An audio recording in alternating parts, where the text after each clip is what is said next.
Belajar mengenai persamaan linear satu variabel itu ibarat kita sebagai detektif yang sedang mencari pelaku. Kalau dalam matematika, biasanya seperti kita mencari nilai X. Sebelum kita mencari pelakunya, kita akan menyelidiki terlebih dahulu tempat kejadian perkara atau TKP-nya. Kalau dalam matematika, kita akan cari dulu beda dari bentuk aljabar dan persamaan aljabar. Dilanjut dengan mengenal apa itu pertidaksamaan, bagaimana membedakan persamaan linear satu variabel, kita singkat PLSV, pertidaksamaan linear satu variabel, kita singkat PTLSV, atau yang bukan keduanya. Ayo kita mulai.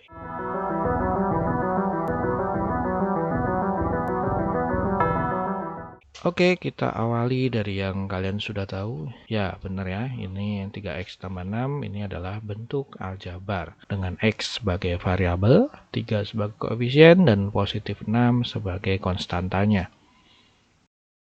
Oke, dalam bentuk aljabar, kita tuh bisa sembarang mensubstitusikan bilangan gitu ya. Misalkan nih x sama dengan 1. Nah, ketika X sama dengan 1, bentuk aljabar tadi kita bisa cari nilainya, yaitu 3 kali 1 tambah 6, karena X-nya menjadi 1, nah sama aja 3 tambah 6, nanti hasilnya adalah 9.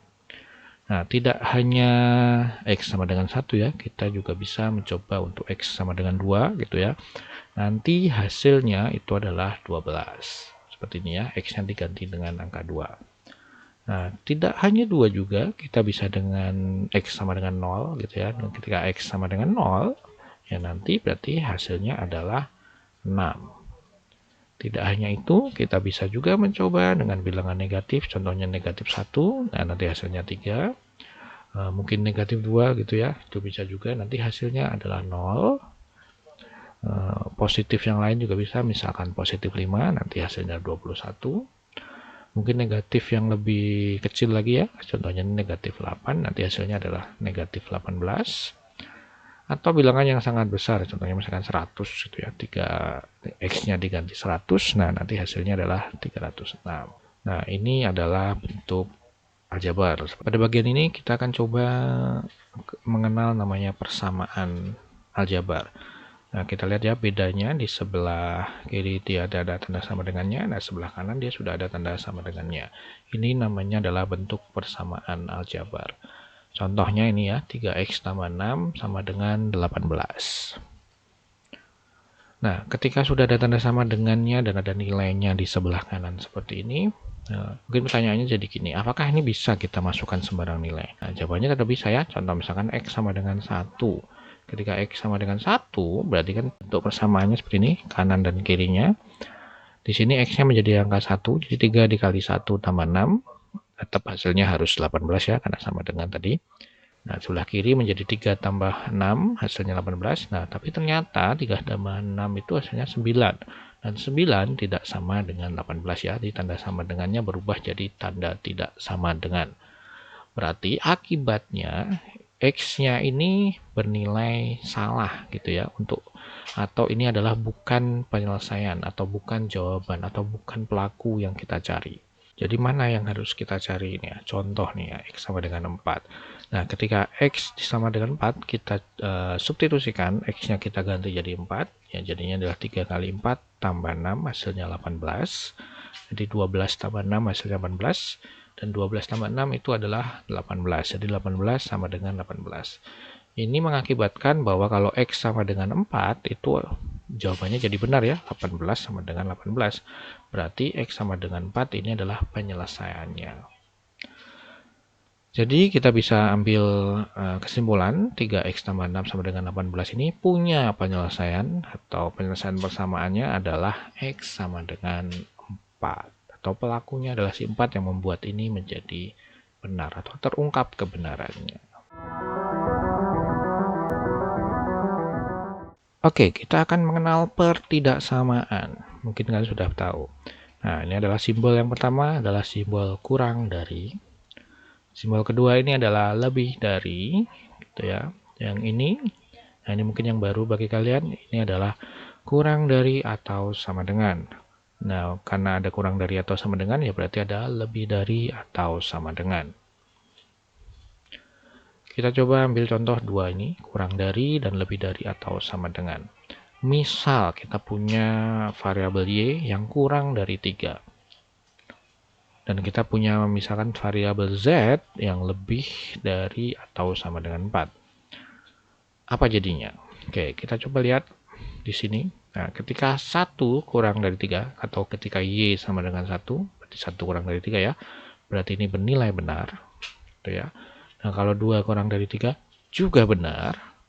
3 kurang dari 3, nah ini kurang benar atau salah gitu ya. 0 kurang dari 3, ini benar gitu ya. Negatif 1 kurang dari 3, ini juga benar. Negatif 3 kurang dari 3, ini pun juga benar. Negatif 200 kurang dari 3, itu juga benar. 5 kurang dari 3, nah ini suka salah. Nah, di sini kita lihat ya, ada beberapa yang benar, ada yang beberapa yang salah. Oke, kalau sekarang kalau Z-nya lebih dari atau sama dengan 4. Di sini 6 lebih dari atau sama dengan 4 bernilai benar gitu ya. 5 lebih dari atau sama dengan 4 bernilai juga benar. Nah, ini 4 lebih dari atau sama dengan 4. Ini juga benar. Nah, kalau dikurang dari tadi ini bernilai salah karena harus kurang dari. Nah, kalau ini lebih dari atau sama dengan berarti boleh lebih dari, boleh juga sama dengan. Jadi 4-nya masuk ke dalam kelompok yang benar. Nah, kalau 3 lebih dari 4, nah ini jelas salah gitu ya. 0 lebih dari 4, lebih dari atau sama dengan 4 juga salah gitu ya. Nah, kalau 10 lebih dari atau sama dengan 4 ini benar gitu ya. Negatif 10 lebih dari atau sama dengan 4 ini salah. Nah, 200 lebih dari atau sama dengan 4, nah ini benar. Oke, di sini kita lihat ya, ada beberapa yang punya nilai benar, ada juga beberapa yang punya nilai yang salah. Oke, kita kelompokkan yang benar. Nah, karena yang benar nggak cuma satu gitu ya, ada banyak ya. Setiap bentuk pertidaksamaan ini punya banyak penyelesaian. Nah, kita buat ini menjadi suatu himpunan, namanya adalah himpunan penyelesaian. Jadi, himpunan penyelesaian dari Y kurang dari 3 adalah ya, berarti mulai dari 2 gitu ya, turun ke bawah 1, 0, dan seterusnya sampai negatif tak terhingga. Ini kalau bilangan bulat. Oke, begitupun untuk yang Z lebih dari atau sama dengan 4, ya berarti mulai dari 4, karena 4-nya masuk ya, 5, 6, 7, 8, dan seterusnya sampai tak positif tak terhingga.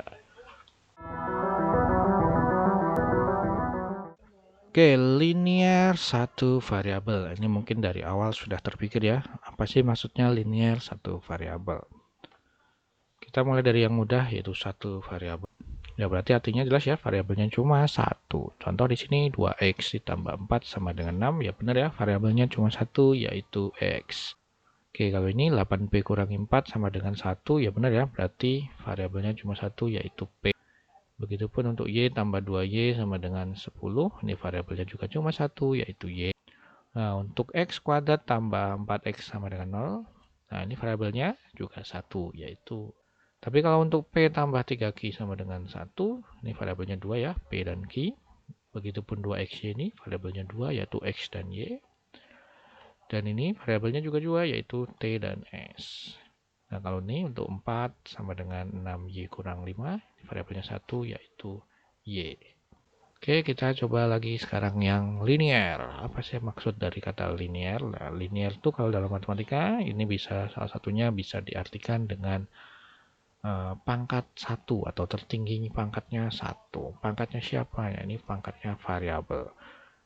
Berarti kalau di sini 2x tambah 4 sama dengan 6. Nah, pangkat dari x itu karena nggak ada bilangannya, berarti dia sama aja dengan berpangkat 1. Nah, kalau 8p kurangi 4 sama dengan 1, berarti pangkat tertingginya yaitu p-nya 1. Begitupun yang ini, pangkat tertingginya juga 1. Nah, tapi kalau 8x kuadrat tambah 4x sama dengan 0, ini pangkat tertingginya adalah 2. Karena di situ ada x pangkat 2, berarti ini bukan linear. Jadi ketika disatukan linear satu variabel dengan persamaan, itu menjadi ini ya, persamaan itu identik atau ciri-cirinya dengan tanda sama dengan, terus dia memiliki satu variabel dengan pangkat tertingginya tadi adalah 1. Jadi kalau 2x tambah 4 sama dengan 6, ini adalah persamaan linear satu variabel atau PLSV. Karena di sini variabelnya hanya x, ada tanda sama dengan. Begitupun 8p kurangi 4, ini sama dengan 1, ini juga PLSV, persamaan linear satu variabel. Begitupun yang ini Y tambah 2Y sama dengan 10, ini juga persamaan linear satu variabel. Oke, kita beralih ke pertidaksamaan. Bedanya dengan persamaan tadi ya, kalau persamaan tanda sama dengan, nah pertidaksamaan ya menggunakan tanda pertidaksamaan, yaitu kurang dari, lebih dari, kurang dari atau sama dengan, dan lebih dari atau sama. Tetap dia satu variabel, ya variabelnya cuma satu, dan linear berarti pangkat tertingginya adalah 1. Oke, berarti 2x tambah 4 kurang dari 6, ya ini termasuk dalam pertidaksamaan linear satu variabel atau PTLS. Begitupun ini ya, 8p kurang 4 lebih dari 1, maupun yang Y tambah 2Y lebih dari atau sama dengan 10. Dalam bentuk aljabar, kita bisa ambil sembarang nilai dan tanpa memperhatikan itu benar atau salah. Tapi dalam bersamaan aljabar, ada bilangan yang bisa membuat nilainya menjadi benar, ataupun sebaliknya, ada bilangan yang membuat nilai persamaan tersebut menjadi salah. Penyelesaian dalam pertidaksamaan ditulis dalam bentuk hipunan, karena dia merangkum banyak bilangan. Ciri dari PLSV adalah menggunakan tanda sama dengan, memiliki satu variabel, dan pangkat tertingginya adalah 1. Sedangkan PTLSV menggunakan tanda pertidaksamaan, variabelnya juga 1, dan pangkat tertingginya juga 1. Selamat, kita sudah mengetahui tempat kejadian perkaranya. Ada dua kasus, yaitu tentang PLSV dan PTLSV. Selanjutnya, ayo kita mengungkap siapa pelakunya.